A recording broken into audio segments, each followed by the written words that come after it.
This sucks, and it's horse shit. But I'm too polite to say anything because I'm a class act. We're always a class act here at Online Big Blue. This is Tim's New York Giants Straight Talk, powered by Online Big Blue LLC. Want to talk about Daniel Jones? Want to talk about the rumors or the noise or the rumblings underneath the surface about how Drew Lock should already be moved into the starting spot for the New York Giants. How he should take over the CB1 position. It's crazy. It's asinine to even think it, but you're already seeing the rumblings. You're already seeing the rumors. You're already seeing the speculation. You're barely into week 2 of training camp. And I think it's way too early to start hitting the panic button on Daniel Jones. I really do. And it's one of those things that, yes, listen, I've been to a bunch of the open camp dates. I really have. And there are moments that you watch Daniel Jones play and you see a 6-year quarterback and you cringe. And you're just like, should he? I mean, listen, I have seen some bad quarterback play over the years in preseason. I've been to so many different training camps. I used to go up to Troy, New York and stay there for a couple of weeks when the Giants had training camp up around there. And I remember going back to even with my father, and I've seen some poor quarterback play. I mean, hell, Phil Simms had bad training camps. Eli Manning had bad training camps. The venerable Craig Morton had bad training camps, which probably isn't a good example, but he has. We've said this before. You use this to get all the bugaboos out. You use this to get all your hiccups out of the offense and everything, and move forward into another direction. Hopefully you make all your mistakes now. And then this way, when the season starts, you got all the hiccups out of the way.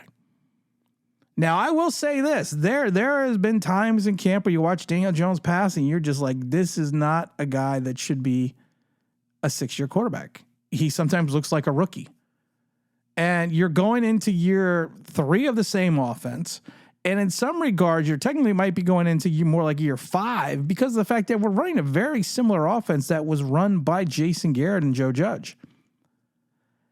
So you look at all this and you see everything. And I've watched Drew Lock play at camp, and Drew Lock has had his moments, and he's got better pocket presence than Daniel Jones, but that's not saying much. Kermit the Frog probably has better pocket presence than Daniel Jones. But he's got, I think, a little bit more of a command of what we're seeing so far in camp offensively. That would be in reference to Drew Lock. But I don't think you can have him. I don't think at this juncture you could leapfrog Daniel Jones, who's making $45 million a year. I think you need to get him into. I've said this before. Daniel Jones should play right now. He should play right away. He in preseason. I know normally you don't give players about a series in preseason. Back in the day, you used to always give players a series. Then they would play, the first quarter, their starters, and they would play up into the second half on the third, and then the fourth game was just bullshit. Was just nothing. Was just guys trying to make the team and staying off the Home Depot squad. But I think Daniel Jones needs to start right away, and that's it. You got to get him reps. You got to get him in the game. You got to see what you have.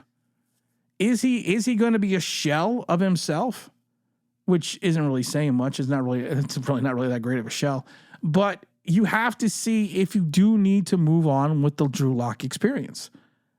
And like I said it before, I cringe when just having to think that we may go start the season with Drew Lock. I really do cringe, because if your quarterback room consists of Daniel Jones, Drew Lock, and Tommy DeVito, which is your most important position, you're pretty well fucked.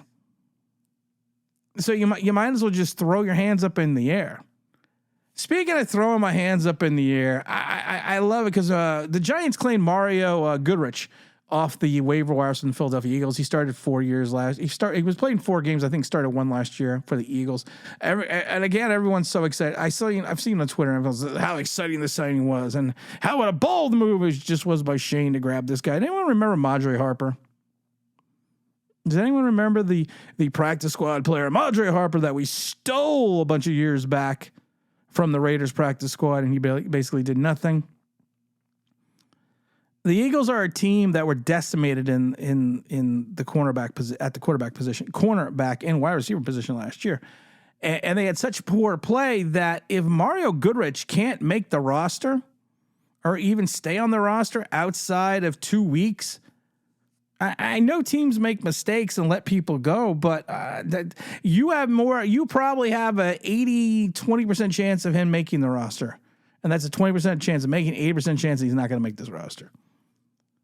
But I mean, that's just the way it is. I mean, there's nothing, everyone just got to relax. Everyone just got to relax. Have a beer. Don't cost nothing. We also had the injury concerns to Brian Burns. And I love it because now we have the news that, the Brian Burns news just shows how thin the Giants are. Yeah. Yeah, it is. Yeah, we all know this. This just because you have these. Again, it makes my fucking head hurt. I didn't want to get into Hard Knocks, but the Giants evidently had an opportunity to make a trade, and to make a trade with the Colts. And kind of get some more assets, and like I said, they had an opportunity still to grab a wide receiver. I think the Bills showed you the model about how you could trade out of the first round and still get a high quality wide receiver in this draft at the beginning of the second round. But I just have this feeling that it's this craziness that we turned down certain trades, even though they would have made sense to pick up assets to help this team move forward and move along, because of the fact that we just don't have, and this kind of going back to the Brian Burns thing, we just don't have the assets. We just don't have the wherewithal or the financial wherewithal to really make this roster and make this roster something special. So when you have an opportunity to make a trade where you're going to pick up, I believe it was the 15th pick, another second rounder, and then another second round next year, you got to kind of either jump at that chance or or sit there and make some kind of counter offer so you can literally turn around and build assets on this team through the draft. I mean, we're relying too much on. I don't know. We're just relying way too much on Joe Schoen, and I know you have to because he's the general manager. But I'm sitting there over and over again. I'm just not seeing it, and I've been saying this since last year. His cap management has been so atrocious that you look at it and you're just like, "What the hell are you doing, Joe?" I mean, it's. How many times have we talked about it? Nothing has changed in this world.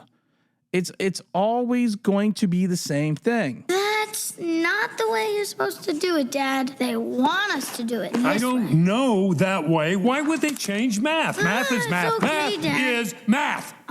Math is math. It's not that hard, Joe. And I did like the one part about Shane Bowen when he was talking about going out and getting Tyler Newman, how he's talking about he can come in and contribute year one. Shane, you're really not a great judge of defensive backs. Your secondary since your inception in this league has been your Achilles heel. And the only 2 years that you had a quality secondary is when you had we're not going to talk about it. We've gone through the story a million times, but when you had an angel on your shoulder who then went to take the defensive coordinator job in Cleveland.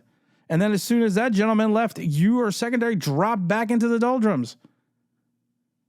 It's going to be an interesting season, kiddies. Let's just hope we get through this season. Let's just have some fun with it. Hard Knocks is going to end soon, thank God, because I really can't watch the shit show behind the scenes anymore. But we're going to have a lot of fun this year, guys. We're going to have a live streams coming up, so make sure you stay tuned for that. And as always, don't forget to like, subscribe, don't forget to ring that bell if you want to know why. That'd be awesome.